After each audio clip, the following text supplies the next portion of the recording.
मंडळी, अंधश्रद्धा आणि श्रद्धा डोळस दृष्टीने आपण ह्या गोष्टी पाहणं खूप गरजेचं आहे. म्हणून तुकाराम महाराजांनी काय म्हटलंय, नाचू कीर्तनाचे रंगी, ज्ञान दीप लावू जगी, देहभान विसरून नाचणं यालाच अंगात येणं म्हणतात. अंगात काढायचं म्हणजे काय, हेच आहे. ब्रह्मानंदी लागली टाळी, कोण देहाते संभाळी. जेव्हा माणूस एखाद्या छंदामध्ये विधेयी अवस्थेत जातो त्याला म्हणायचं अंगात येणं. तो शक्तीचा संचार जिजाबाईचं वर्णन केलं.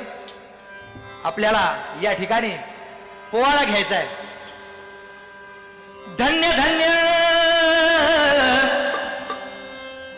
धन्य धन्य थोर आई, शिवरायांची जिजाई.